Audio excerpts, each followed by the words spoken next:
Bonjour à tous, très chers panélistes invités, bonjour.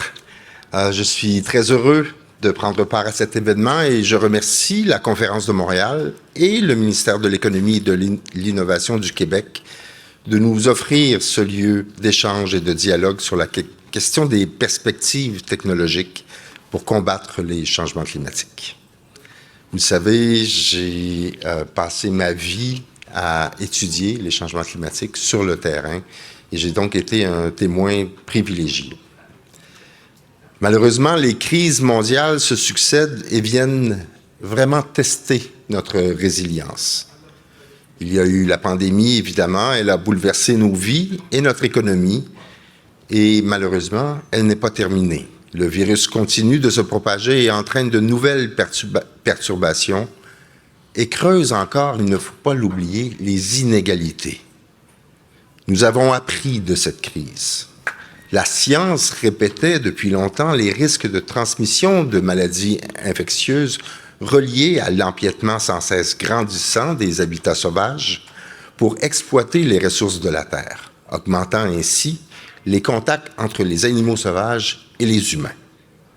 C'est peut-être le seul point positif qu'on peut retenir de cette pandémie, c'est qu'on a vraiment compris qu'il est important de protéger. Et, vous le savez sans doute, nous aurons une COP en biodiversité au mois de décembre à Montréal, une COP à laquelle je vous convie tous bien humblement. Puis ensuite, il y a eu une autre crise, la guerre. L'invasion de l'Ukraine par la Russie, dévastatrice pour l'économie ukrainienne bien sûr, qui a provoqué une onde de choc dans le monde entier. Les conséquences économiques de la guerre se sont rapidement et largement étendues dans les pays voisins et bien au-delà, frappant le plus durement, encore une fois, les personnes les plus vulnérables. Les chaînes d'approvisionnement demeurent perturbées encore aujourd'hui et l'ensemble de l'économie est encore affecté. La hausse du prix de l'énergie et des denrées alimentaires est venue fragiliser des centaines de millions de familles et nous a rappelé les conditions d'inégalité mondiale qui menacent encore davantage l'équilibre mondial. Cette guerre continue d'aggraver encore les inégalités. Plus récemment, pour la première fois depuis de nombreuses années, l'inflation apparaît comme une nouvelle menace. Une menace économique, certes, mais aux répercussions sociales dévastatrices, encore une fois, pour les plus démunis. À cette succession de crises se greffe une autre crise, peut-être plus importante et certainement plus pernicieuse que toutes les autres, la crise climatique et environnementale. Les chercheurs du GIEC notent qu'entre 3,3 et 3,6 milliards d'humains vivent déjà dans des contextes qui sont hautement vulnérables au changement climatique. Ça, mesdames et messieurs, c'est presque la moitié de l'humanité. Les canicules, les sécheresses, les feux de forêt, les inondations chamboulent de façon omniprésente le bien-être quotidien des gens. La perte de la biodiversité menace l'équilibre de la nature qui met à risque les services écosystémiques qui nous permettent de vivre, de nous nourrir, de nous soigner, de respirer. Le climat, la biodiversité, l'énergie, l'alimentation, la sécurité mondiale et la santé publique sont plus que jamais liés. Les événements de cette année ont davantage exposé la fragilité de nos systèmes et les risques posés par notre prise de décision à court terme face à des défis mondiaux concurrents et connectés. Comment relever ces défis ensemble est l'une des plus grandes questions de notre époque. Et il y a un constat. Il y a vraiment urgence d'agir. Et qui dit urgence dit rapidité d'action. Alors, est-ce que nos mécanismes de réaction sont vraiment adaptés pour agir rapidement? Est-ce que le multilatéralisme permet de bouger rapidement sur ces enjeux cruciaux? Est-ce que le système de décision unanime de l'ONU permet de réagir devant ces crises mondiales qui demandent une réponse rapide? Quel est le rôle des gouvernements? de la technologie, bien sûr, du monde des finances. Ce panel n'aura peut-être pas des réponses à toutes ces questions, mais la discussion risque d'être franche et réaliste compte tenu de la qualité de nos invités. Vous savez, les gouvernements ont une responsabilité importante. Ils doivent tracer la voie et surtout amener une prévisibilité qui permet d'orienter le secteur privé. C'est essentiel. Une nouvelle vague d'innovation technologique continue de progresser et donne un peu d'espoir, je l'avoue. Mais penser que la technologie seule va résoudre la crise climatique est, à mon point de vue, une utopie. Devant l'urgence et la gravité de la crise, nous devons plus que jamais joindre les forces. Et la technologie a bien sûr sa place pour nous aider à nous sortir de cette crise. Mais tout miser sur la technologie risque de nous faire perdre, encore une fois, un temps précieux. Et devant l'urgence, le temps est notre pire ennemi. Nos engagements sont malheureusement à long terme. La carboneutralité est une notion importante, essentielle, mais on parle de 2050. Les jalons pour atteindre cette carboneutralité sont, selon moi, aussi importants que le but visé. Malgré les efforts, malgré les promesses, ces engagements restent encore insuffisants. Écoutons la science pour une fois. Écoutons la science et acceptons leur verdict pour initier un réel changement de paradigme. Pour réussir à lutter contre les changements climatiques et nous adapter à ces effets, nous devons fournir un cadre qui soutient et encourage l'innovation technologique. Nous devons soutenir les efforts visant à créer des environnements politiques et réglementaires qui sont efficaces, prévisibles et universels, qui encouragent l'innovation et qui impliquent de façon honnête et active le monde des affaires. Nous ne pouvons pas nous permettre de nous réfugier derrière l'éco-blanchiment. Le greenwashing est une menace réelle qui devra être contrôlée par des mécanismes de surveillance universels. Il existe aussi des inconnus dans l'avenir de cette crise climatique et c'est pourquoi nous devons créer un système qui sera flexible, qui sera capable de s'adapter et d'allouer le capital avec agilité à mesure que ces inconnus surgissent et prennent de l'importance. Flexibilité, rapidité d'action, efficacité décisionnelle et solidarité humaine demeurent plus que jamais des valeurs de réussite. Il faut développer de plus en plus des notions, je pense, de citoyens du monde si nous voulons vraiment relever ces défis mondiaux. Enfin, je vais me permettre en conclusion de reprendre une des conclusions de mon dernier livre qui dressait une analyse de mes 25 dernières années à parcourir la planète. Je disais, et ça m'a surpris moi-même quand je l'ai écrit, je pense, il n'y aura pas de grande victoire en environnement sans une plus grande justice sociale. Je le crois sincèrement. Cette période de transition représente une occasion unique de repenser nos sociétés pour les rendre plus justes, plus équitables et plus durables. C'est notre responsabilité. L'histoire vous a donné un rôle déterminant comme acteur de changement, car oui, c'est ce que vous êtes, des acteurs de changement. À vous, à nous, d'écrire ce nouveau chapitre de l'humanité et d'initier ce vent de changement essentiel face à cette urgence qui nous concerne tous. Merci d'y croire et bon panel.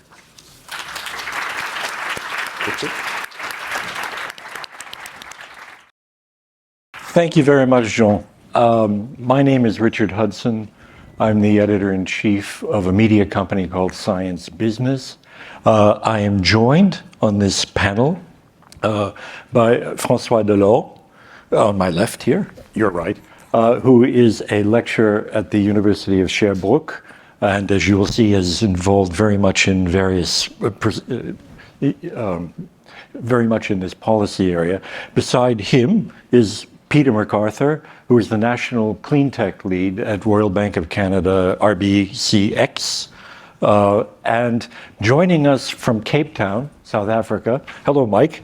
Mike Mulcahy, who is the CEO of GreenCape Development Agency. Now, you'll hear more about what all of these people are doing, but as a preamble, I just want to say, Jean, you said, écoutez la science.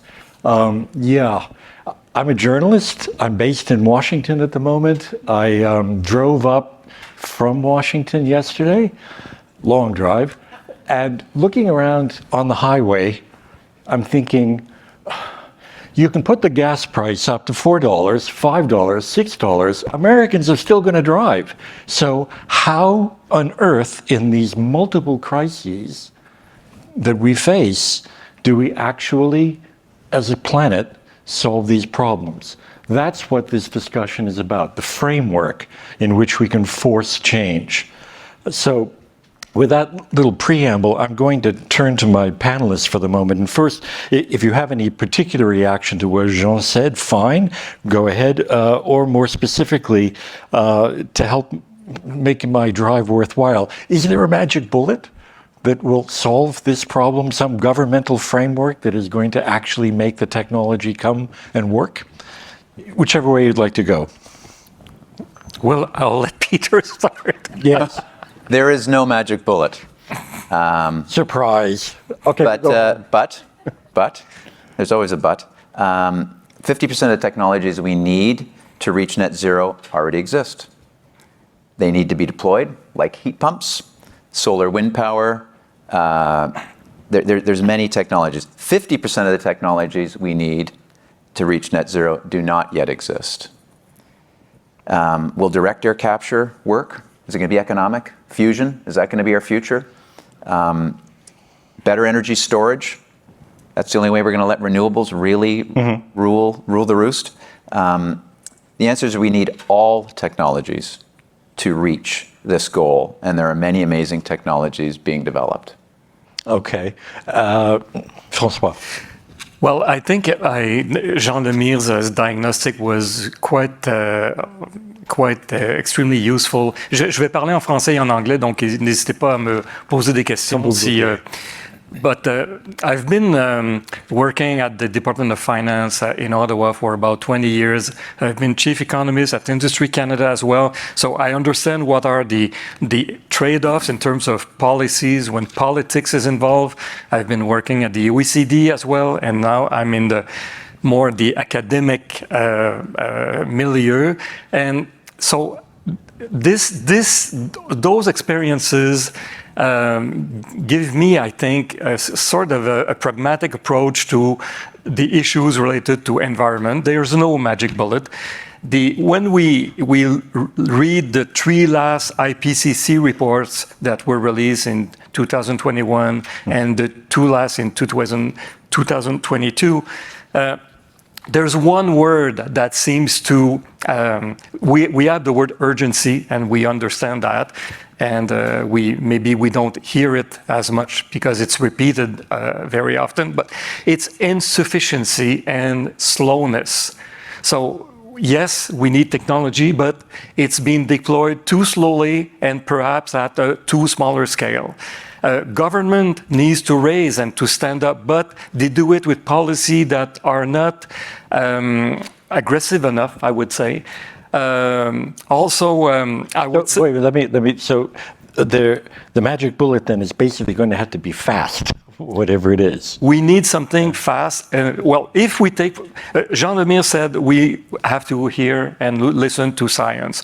Well, science says 2025 we have to have a ceiling on GHG emissions. So that's my starting point. Yeah. So who's going to trigger coordination with the COPs, technology deployment, carbon tax and carbon markets? Well, I see only as this role being triggered by government. So if the cement of all that and the catalyst of this movement, as these changes, to me, the responsibility has to belong to the... So government must lead then? I think so. Yeah. It's not the private sector in itself that's going to solve the problem. Okay. That's my... Okay, so let's come back to that in more detail in a moment. But Mike, in Cape Town, what is your perspective? Is there a magic bullet there, not here? No, definitely not. No magic bullets. I think we're still looking for one. So I think the perspective maybe from the developing world is there's kind of nested problems that go along with social justice in a kind of energy transition or a transition to net zero. And I think the competing priorities from a developing world context are things like job creation, health, education, social services. And in many instances, these categories of public goods need to compete with the sorts of subsidies and incentives that can be made available for climate-related projects. So the perspective that we've had at GreenCape is to really look for that 50% that Richard was talking about that are already economically viable or commercially viable technologies, and how you can increase the rate at which they're deployed in a developing world context. And over the course of the last few years, we've been involved in about $5 billion worth of projects, creating something like 20,000 jobs. And those are the sorts of metrics that we've tried to use to move towards the commercially viable, economically viable, climate smart options in the developing world context. And I guess from a framework perspective, there's huge scope for increasing the sorts of collaborations that we've been able to participate in. So we've got partners in Ecotech Québec, Foresight, the Canada Cleantech Network, partners in New York, partners in Europe. And each of these partners are able to bring companies together, governments together, particularly local governments, as well as academic actors, to look for the sorts of technologies that are appropriate in different contexts. So briefly, this framework that you're talking about from our perspective really needs to include how you bring the actors together in an ecosystem to collaborate, both within a regional context and then perhaps more broadly on an international context. How do you bring actors together to accelerate the deployment, the financing, and the execution of these sorts of deals? So the way you would see it is that the not magic bullet, but the most immediate solution is to grab the technologies that are most available, figure out how to deploy them locally with the right partners and financing, and so it's more of a step-by-step kind of a process.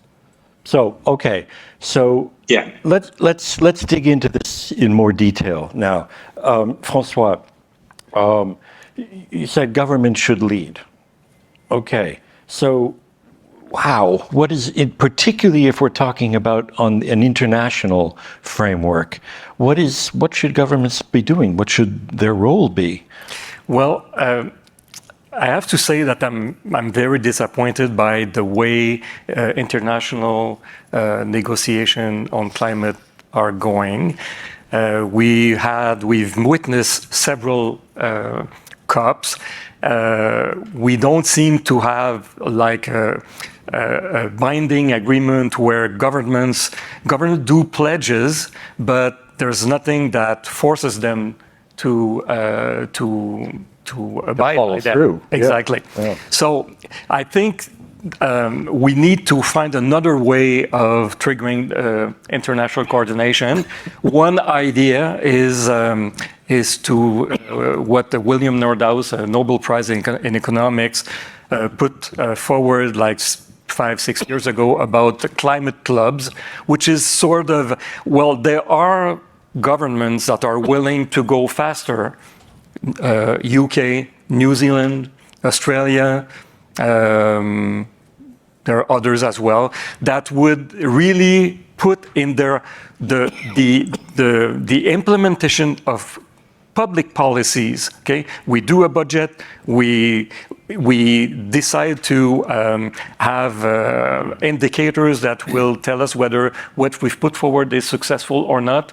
But not only GDP or growth, but well-being indicators that put help us to show us the way that it's not only that maximizing GDP that is important. So I think the climate clubs that Nordos was talking about, if we are stuck in the status quo, I think maybe it's worth showing, okay, we have leadership from a number of countries that maybe can accelerate the change and the coordination. Because my diagnostic is what we have now works, but it's too slow again. So really my starting point is always to, okay, 2025, we have to witness meaningful change by 2025. But if you have one of these climate clubs, so give me an example of a climate club. You say you have, 6 countries that are really going for a particular technology, you mean, and can analyze it and roll it out, that they should get together and do it themselves and forget the whole international framework? No, but there will be sort of they will have a leadership role, but they can show to the others, well, let's subsidize usually R&D and CCS technologies, okay? Yeah. So that it will make sure that it can be implemented on a large scale and it's also at a cost that is economical. Right now, we don't have technologies that can be deployed at a large scale and that are, for a firm, going to be economical. So we have to have that kind of. You see, we did it for the pandemic. So yeah. we showed that given the urgency of a situation, that we have to have exceptional means. Well, it's exactly the same thing. Okay. And so this is possible. Peter, does this make sense to you? Or what would you say? What should the government be doing? The framework? Je suis complètement d'accord qu'il y a un besoin d'urgence immédiate, comme Jean-Lemire l'a dit, et François, et plusieurs d'autres. And 3.6 billion people at risk of being impacted by climate change. That's close to 50% of the world's population. I believe in full cost accounting. So full cost accounting, you take in the price of the externalities, like the carbon we're putting in the atmosphere. I think Canada's doing an okay job, theoretically, coming in and out here. Yeah. I think Canada's doing You're being censored. Yeah, okay. Maybe. I said something positive about the country of Canada. Well, you mentioned externalities. That's the word you shouldn't mention. They're coming. Yeah. So I think Canada's doing a decent job by putting a price on carbon. We're at $50 a ton. We're going up. It's predictable and a methodical basis to $170 a ton. That's not the right price. It probably needs to be a lot higher than that, but at least there's visibility and it's an externality that's being priced in. The challenge, of course, is Canada's a democracy, which is good, but there could be a new government in power that doesn't agree with that. And so the certainty, I'm from the financial sector, that allows capital to flow with that priced externality is in question because a new government could come in and it's no longer going to be $170. What do you do about that? So there is a solution. I'm not sure if I'm in the government I want to do this, but you could guarantee that price on contracts regardless of who's in power, and then there'll be a fiscal obligation. That is one possible solution. But the next government could simply abrogate the contracts if they wanted to sue us. You'd be sued. Yeah, but hey, Trump would have bought that. Well, there's another proposal that... if you were doing climate. Yeah. If I may, yeah. Il y a quelques années, certains économistes ont proposé d'avoir an independent body, okay, like they have in the UK, for instance, where they will elaborate targets, the means to reach their targets, but then you depoliticize the decisions by which what is the target? Are we going to have a carbon tax of $20, $50, $600? But at least we have like sort of what we have for monetary policy with the Bank of Canada or the Fed. It's an independent body. Some people would say it's not totally independent, but at least it's pseudo-independent. And then I think this is what we have to do, because right now, the issue of climate, it's too political. Could you have then like an independent climate bank, like a Fed, not a monetary government bank? Well, why not a green bank? Yeah. That would subsidize and make loans to like CCS technologies, for instance. at preferred rates. Peter, would the financial industry live with something like that, or find a way to want it? So I don't mean to steal anyone's thunder, but it's going to take $2 trillion to get Canada to net zero. That's just a little Canada. Yeah. A small part of the planet in terms of population base. $2 trillion. We need everyone on this page. We need everyone participating. We need all the capital flowing that we can. Green banks, Infrastructure Bank of Canada. They all make sense. You got a megaphone.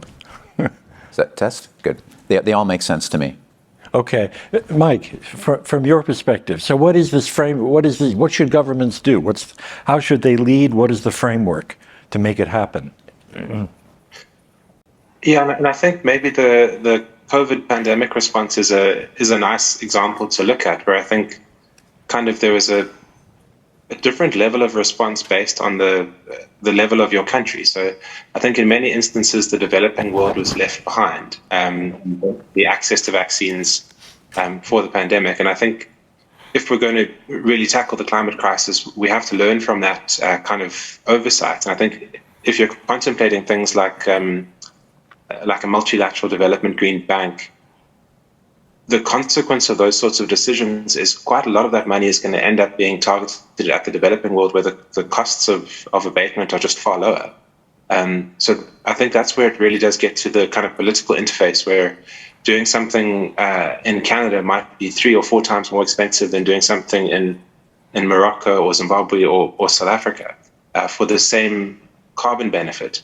So I think practically kind of the political realm, if you have a global objective, the optimization of where you end up spending those dollars changes quite dramatically. And I think that's been some of the sticky points that we've hit in some of the negotiations.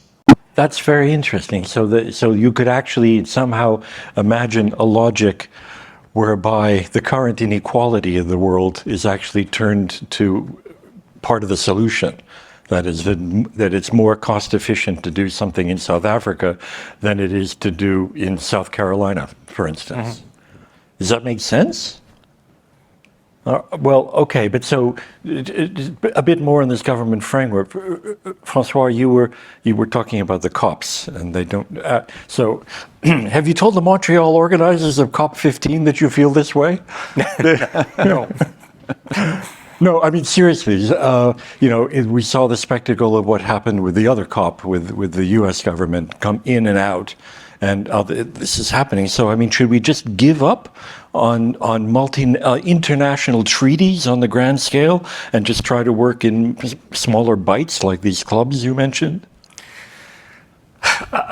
We said right at the outset that we didn't have the magic bullet. I think we have to work on many, many different fronts and to capitalize where we're successful and where we are less successful. So I think the COPs, to me anyway, have not delivered to the extent that we need them to deliver. Okay, let's say that the COP26 has achieved the main result that we will decide on the international market of carbon, so that we have somehow a world price for carbon, because this is sort of what we need. Okay, it's like when we have tax avoidance. Okay. Well, to me, when people say that's an utopia to have a world price of carbon, but we did it last year when there was by the G20 the decision by which the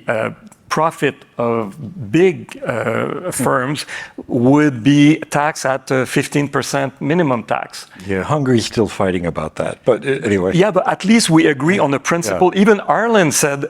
Reluctantly said, okay, so we need that kind of coordination and very simple target, because if not, there's always way to be a free rider. Okay. And okay, well, there's a tax at the G20 level, but let's say that I'll go to Bermuda and just put my money there. So we need that to avoid the free riding. If not, there's always an incentive for firm governments just to do nothing and wait that the others will do the job for them. Okay. Okay, all right. So let's turn, if we may, to more of the financial aspect of this. Peter, okay, so government is one thing, and they provide incentives, but in the end, the financial solutions, the inventions with money, have to come partially from your industry and investors. So what do you got in mind? What's the solution? So I'll go back to some of Jean-Emil's comments about the urgency and how can you achieve this. And one of it is everybody taking personal ownership.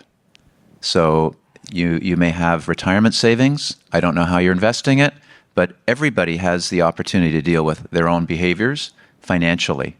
And think about it seriously when you're making decisions about what you do with your money, or how'd you get to the conference today? Did you take the metro? Do you drive a car? Like it's up to everyone. So I'll go a little deeper on the finance side. On the financial tools within the banking sector, venture capital is common in North America, and venture capital is a great source of equity to provide capital to allow some of these new technologies to emerge.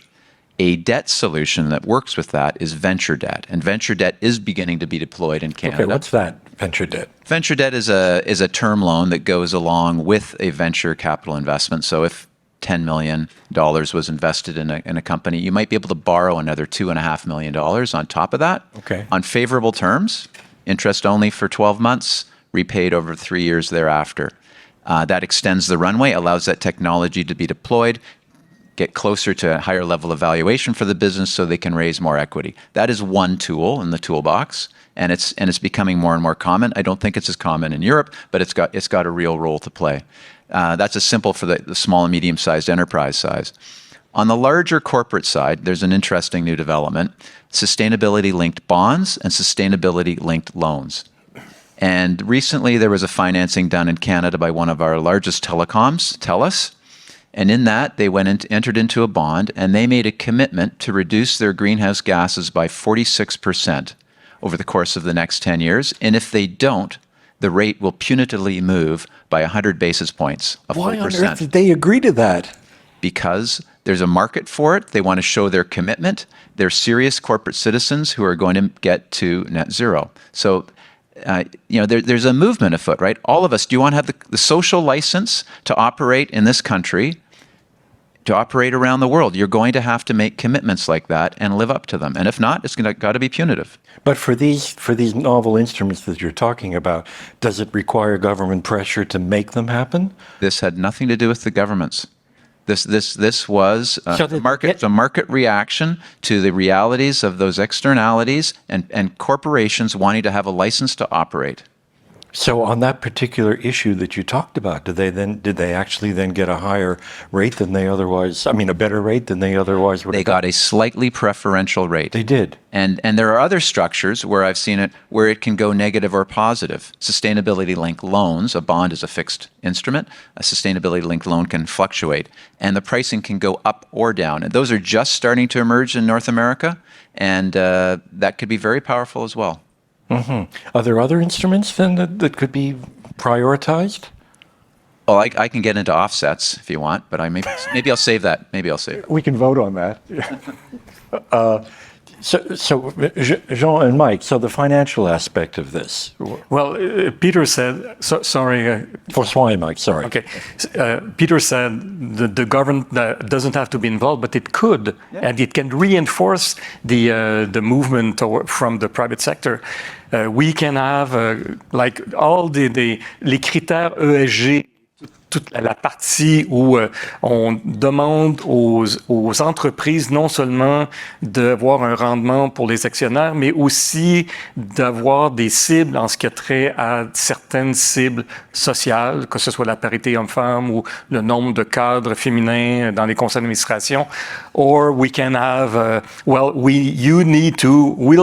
government will provide you a loan, but you have to achieve, let's say, X% of reduction of your GHG by 5%. If not, we will take back the loan. Okay, so this mechanism of counterparts could be use in order to achieve what you were talking about, or to reinforce what the private sector could do or the financial sector could do. So it's a lever that the government could use to force. You use the word to force enterprises to behave in a more, I would say, socially and environmentally responsibility. Okay.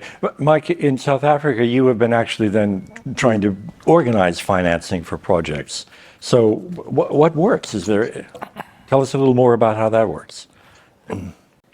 Yeah, so there's a couple of, I think, themes that have come through from a lot of the work we've done both in South Africa and then with the International Cleantech Network. And I think one of the main themes is the pace of technology change and the economics that underpin that technology change. So things are getting really much cheaper very fast.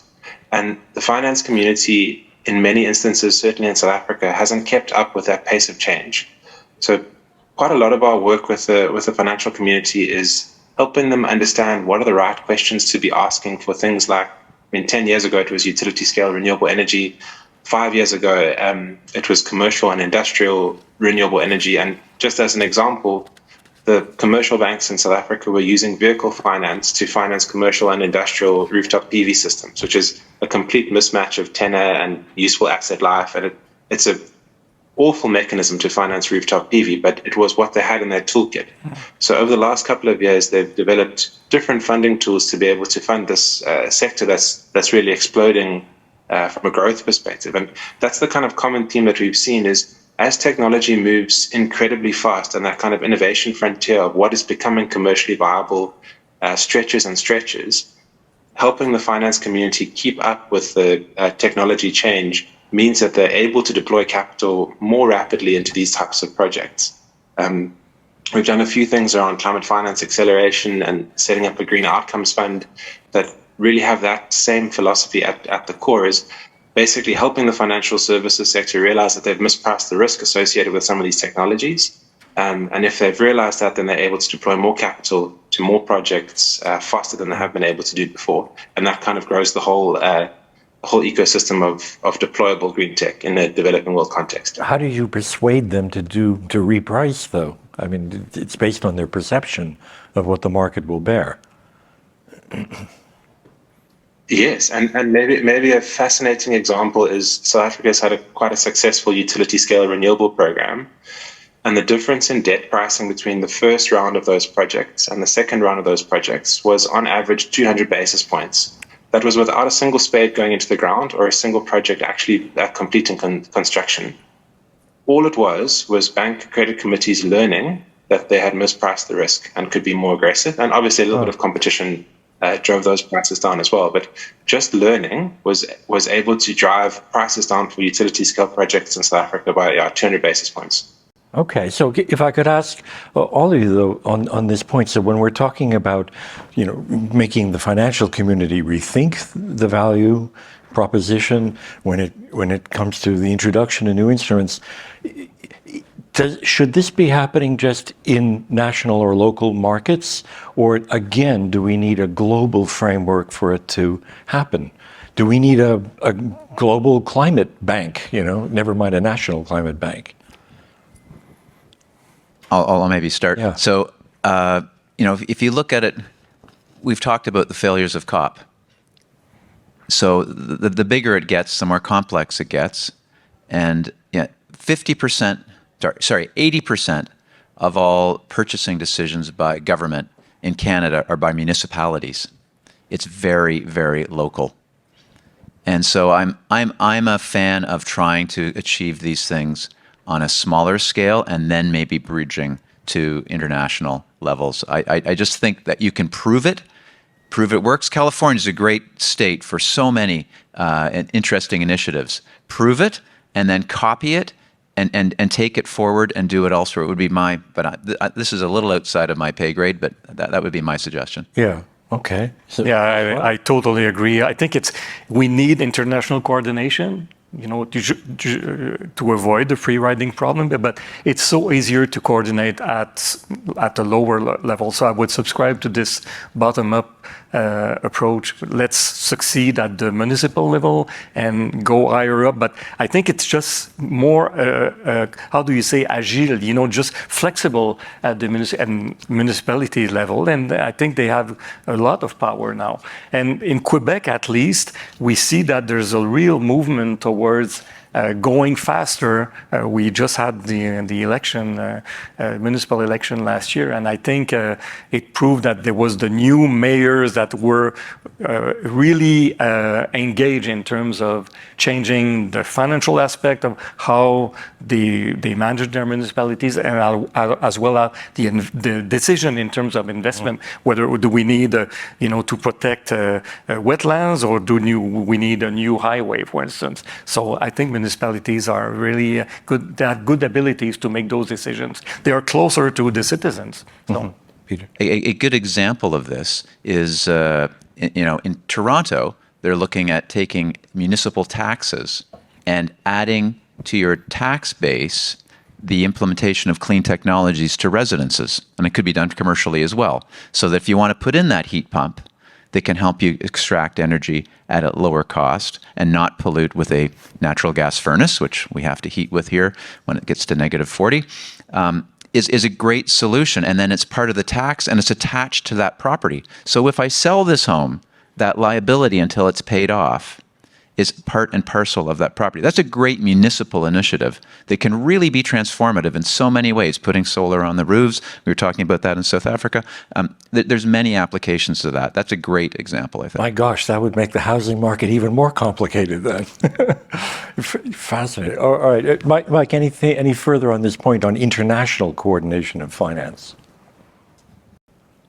No, it's really just to double down on what some of the panelists have said. Like that property assessed clean energy mechanism is something that we're working on with the City of Cape Town today, right? So it's exactly the municipal decisions that can be made to influence the kind of syndication and scale up of these kind of technologies and products. And we've also had a look at some of the things that the municipalities in Canada have done around basically smaller municipalities clubbing together to reduce the cost of capital across a basket of infrastructure projects that are sustainable, and are implementing something similar, or trying to implement something similar in this region of South Africa. So I think this idea of learning from each other what instruments are being developed and what's working in different geographies, and then finding the kind of frameworks or mechanisms to share that with government, with business, and with academia is kind of the tool that will allow that 50% of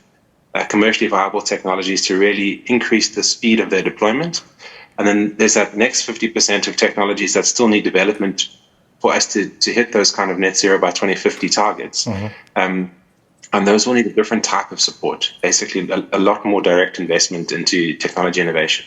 Okay, so Mike, you mentioned this issue of social justice. Okay, you mentioned it briefly earlier.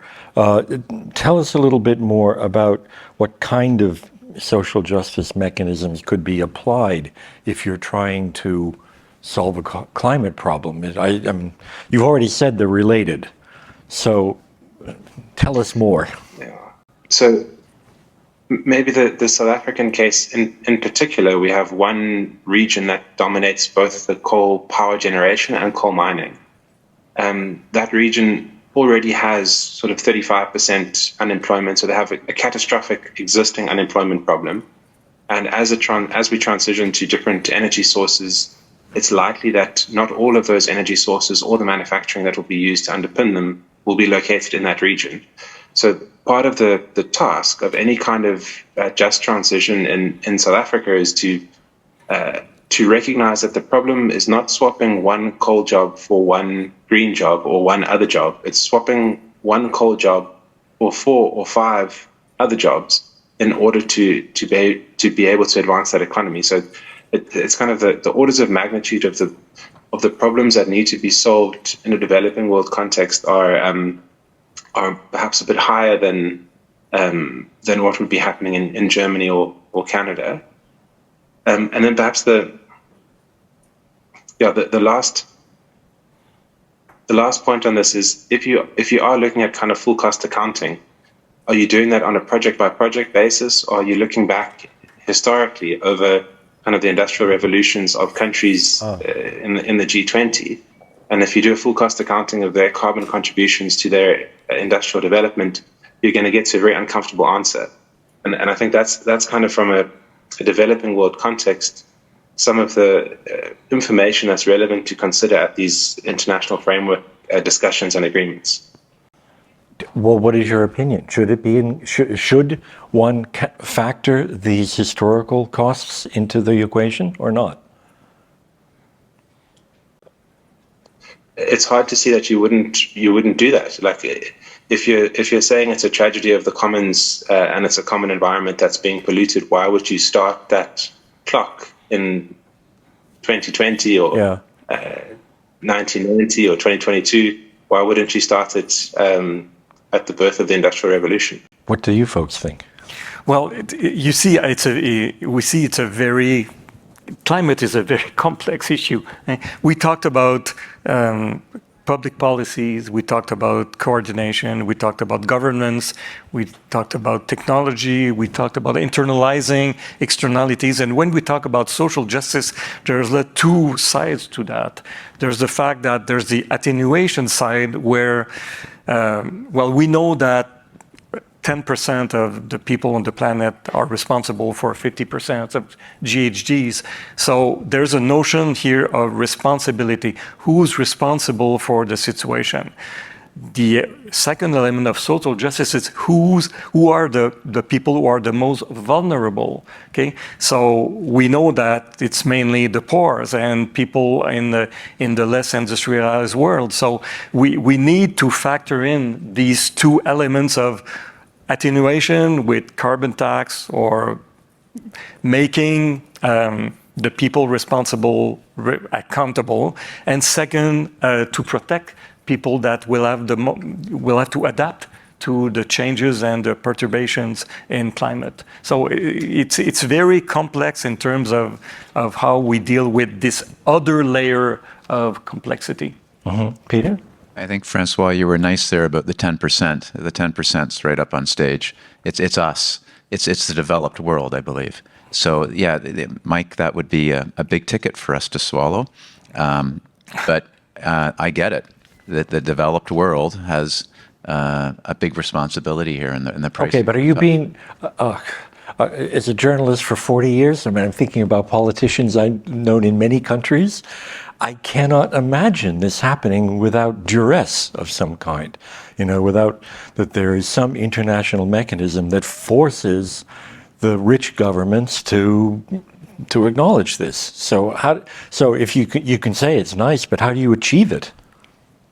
Well, if I may say, it's less how you achieve it than how you manage it, because it will happen. If we do nothing, we will be forced to, in crisis management, that is even more tragic than what we're doing now. So it's not like, how do we do that? And in a way, when Jean Lemire said, we talked about net zero in 2050, well, to be honest, to me, this is not relevant. I understand the steps, but to me, it's a very long target that is, in a way, not really relevant to the policies that we have to implement right now.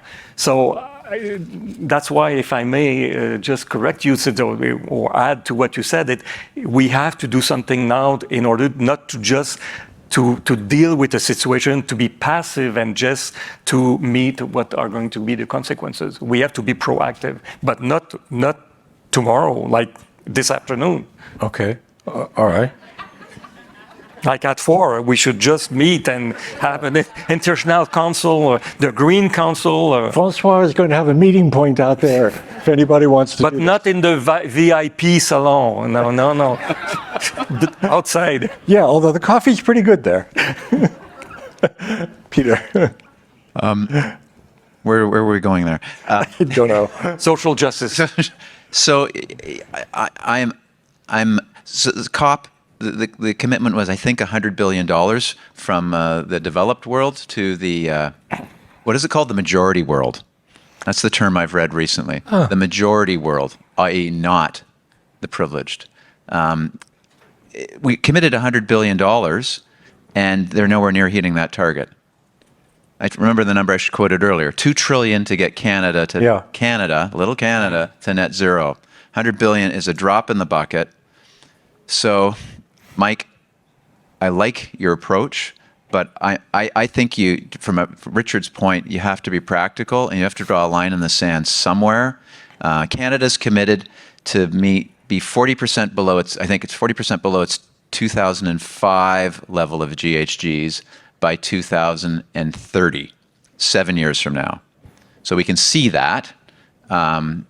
Electrification of vehicles, we're supposed to phase out internal combustion engine by 2035, I'm not quite sure, but around that time. Yeah. How on earth do we do that? But those are solid objectives that we're going to have to get to. And I think drawing lines in the sand and trying to achieve them any way possible is the best way to do it. Well, is a crisis the only way we do it? In other words, we are now, the Ukraine war could be viewed in some ways as kind of like the first of what may be many global energy wars, ultimately. Do we end up through, God help us, conflict over one thing after another, and that forces the world into action? Do we only pay attention in an emergency? Boy, this is cheery. Well, now we are in dealing with how do we change? What is the engine of change, and why? The real metaphysical question is, why do we not change when we know that we have to change? And then we are into psychological and even neuroscience, and we do that in behavioral economics. And in a way, the chapter 5 of the IPCC report was about why the psychological, we call that the cognitive biases. And this is what they were talking about. Maybe it's not only political, it's not only technological, but it's perhaps, and this is the IPCC, maybe psychological. Why do we favor the status quo as opposed to, okay, I have to change? So that adds another layer, which is the psychological. But why do we resist change when we have to? Okay, all right.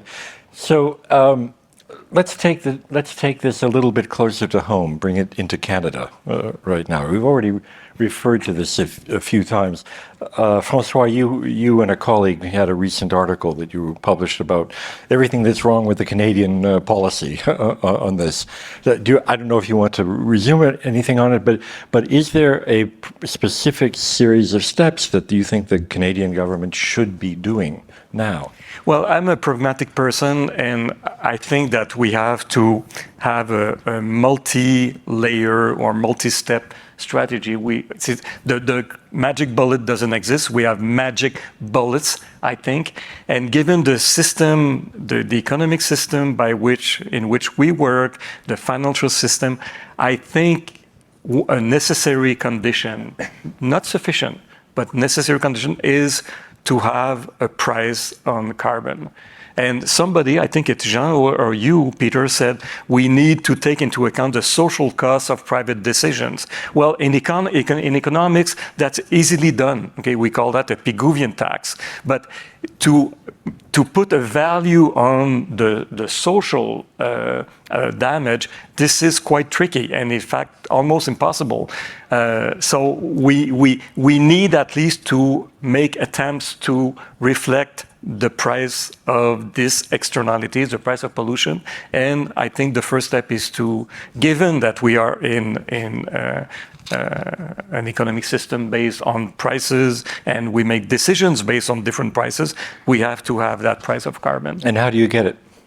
I mean, this is a big political question and has been here. Well, again, we know that when we have a price of $20 or $30 or $50, it's not enough. I worked for a couple of years at the IPCC, and there's an academic, an UK academic called Richard Tall that said, well, it's between $600 and $1,000. So we know that we're far from internalizing the externality, but we have to get to that. And right now, we are subsidizing the pollution. So it doesn't make sense. Okay, So we have to, when I said that right at the outset that politicians have to be responsible and target the bien commun, I think this is what they have to do. Okay, so, all right, so that's one carbon point. tax. Yeah. Okay. Peter, what's on your list? I'm going to offsets. So, offsets, you talked about $600, $1,000. So, we're talking about price of carbon in Canada right now, $50 a ton. And the offset market is a wild beast. And I think COP has a real opportunity here, but I'm not going to go down that path. But we need standards and structures. The greenwashing that Monsieur Lemire was talking about can't occur. We have to have genuine and verifiable offsets. But there are offsets being sold right now in Canada at $100 a ton in some cases, and at $300 a ton. And they're being sold at those prices. It's to drive future innovation, and they're future dated offsets to drive future innovation. And that's part of your way to your $1,000 per ton. And it's being done by corporations, again, that want the social license, have issues with their own emissions that are hard to abate, and there aren't other solutions. The cement industry, 1% of the world's greenhouse gases are from one company in the cement world. It's the single biggest emitter in the place. It's a fundamental building material. This is where we're sitting in the cement building, and in the world, it's that material. But it emits a ton of GHGs. So how do you offset it? It's very difficult to offset that fundamental building material. But there are companies that are coming up with solutions, and the people are paying a huge premium to buy those offsets to get the social license to do that operation. So I think offsets have a huge opportunity here, but it is the Wild West. With it, right? There are some standards. There's gold standard, Vera. There's a bunch of them that are well accepted, but it's got to evolve, and that's a place where there's. Can this work on a provincial scale, or does it have to be national, federal? I mean, I think at least it needs to be national, but it probably needs to be international to truly make this be transformative, because. Like Mike was saying, the offsets in Canada, well, it's going to be very expensive to do it, and we need to have offsets in places that we can have huge impact too. Yep. Well, I mean, I'm thinking of a particular case just in the U.S., the Massachusetts Audubon Society, a bird group, actually sold an offset to a California company to preserve, promising that they would not log the forest that the society owned in California. Audubon Society was never going to log the forest, yet they collect money from it, and the utility gets benefit. Additionality. Was it additional or not? It wasn't in that case. So that's one of the clarity that we need. Yeah. So we need to have strict rules. There are strict rules that exist for many things in the financial world and elsewhere.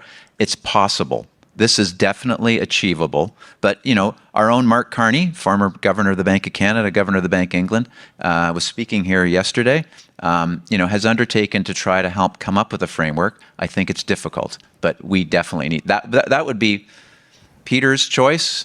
Number one bullet would be offsets having a strict and a valid regimen. Okay. Mike, is there any experience with offsets that you have? I mean, is that a thing at all in South Africa? So in my mind, there's kind of three frontiers that work needs to happen on. The kind of first frontier is what is possible. So that's work for scientists, for innovators, for growing the frontier of what's possibly to be achieved.